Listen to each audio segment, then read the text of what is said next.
Thank you very much, Mr. Speaker. I rise tonight, as I have risen a number of times in this House, to seek an answer from the government about when they will do the right thing and compensate all of the victims and survivors of thalidomide. As I recently stated in this place, for close to 60 years, these Canadians have suffered from the ravages of this horrible drug that was approved by the government of the day.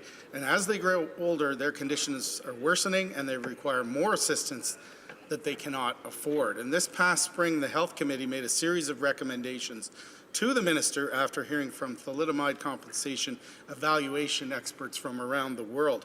And these were experts from different countries where compensation has been awarded to all the sufferers. And based upon witnesses' evidence, the committee recommended that the Canadian criteria for compensation be re-evaluated, that survivors who have been rejected receive a physical exam, and that the compensation requirements err in favor of probabilities. And these folks have suffered all their lives because of their exposure to thalidomide, and now they are being denied even the decency of an in-person interview or the benefit of the doubt to see if they are truly suffering from the effects of thalidomide. The forgotten thalidomide survivors cannot produce paperwork or witnesses to prove that their mothers took thalidomide as the current compensation package demands. These folks need to be given a personal interview by a qualified professional and then given whatever tests are required to prove that their physical disabilities are not caused by a genetic anomaly. And I'm aware that there is no test that can prove thalidomide use by their mothers, but the physical evidence that they all display and genetic testing to prove that it isn't something else can go a long way to drawing the conclusion that thalidomide is the cause of their disabilities. They have all had extreme health issues, medical issues that continue to this day. And these issues have required hospital stays, and many have had operations. Many have suffered from abuse and cruelty from other children. Many have taken as much training as possible but have been unable to work or even find employment. One woman that was featured on the W5 report about the forgotten survivors who has suffered a lifetime of rejection lives alone in the backwoods of British Columbia.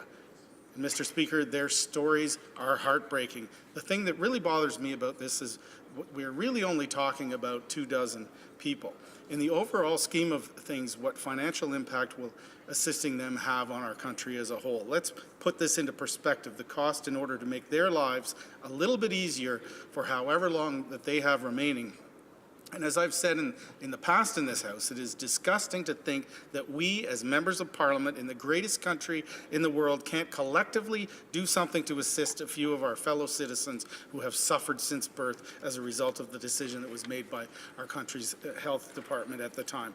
Canada offered a compensation package in 1991, and it included an in-person examination. Many people were either not aware of the 91 package or their mothers never admitted to them that they had taken thalidomide. The second compensation package that has been now closed was too restrictive in its demand for paperwork. It's important to note that Canada is not alone in its compensation offerings. In Britain, there was one offering, and then there was a second, greater offering when the victims realized that the first package wasn't enough to compensate them.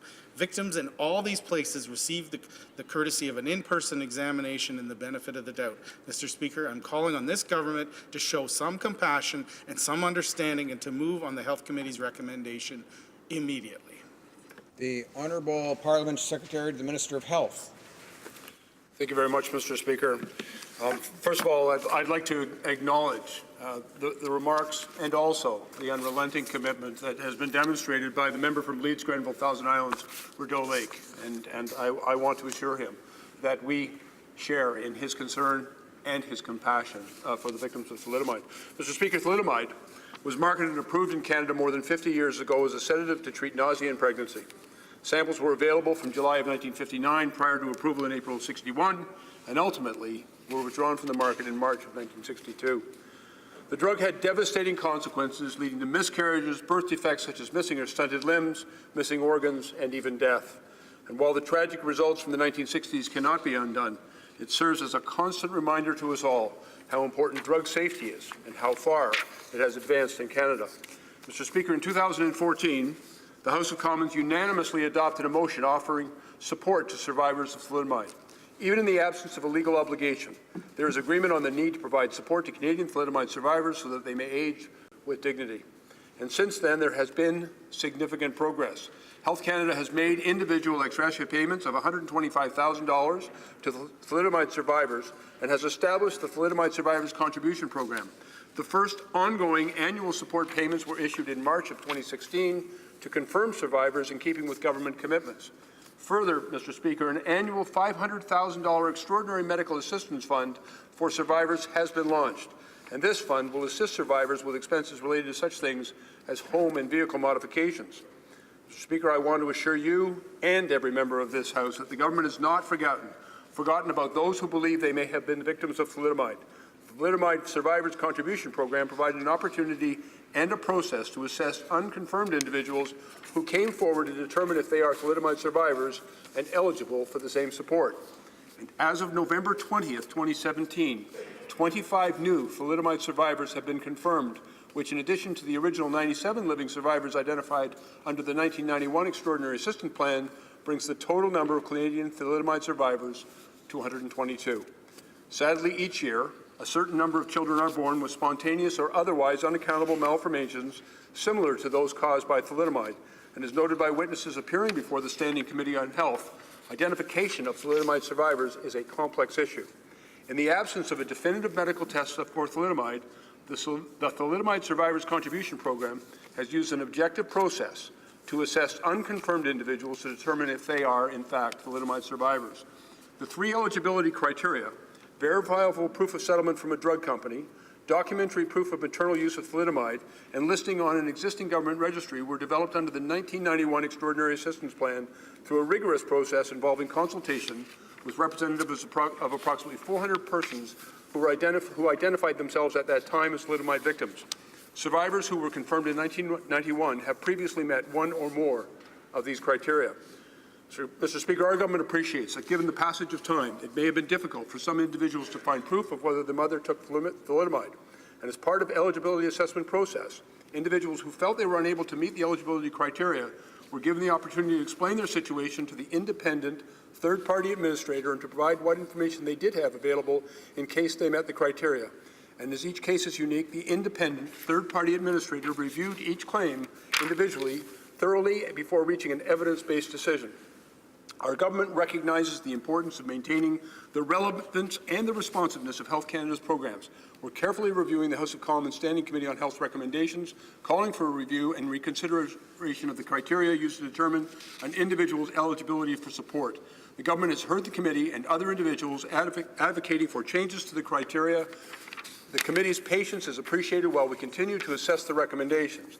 It is through this historic program and unanimous commitment across all parties that Canada's thalidomide survivors are receiving this support which will assist them in assessing the care they need for the remainder of their lives. Thank you, Mr. Speaker. The honourable member for Leeds Grenville, Thousand Island and Rideau Lakes. Well, thank you very much, Mr. Speaker, and I want to commend the Parliamentary Secretary for his interest in this issue. I think the evidence that we heard at the Health Committee meetings and the recommendations that were made by the committee, they really do speak for themselves. There's really only one thing left to do to wrap this up once and for all, and that is for the Minister to accept the letter and the recommendations and provide compensation for the few remaining survivors who have not been able to access that compensation. It was the Government of Canada that approved thalidomide. Ironically, it was a Canadian expert working in the United States who refused to approve it in that country. Had she been working here, we wouldn't have had close to 60 years of this blight on our healthcare system.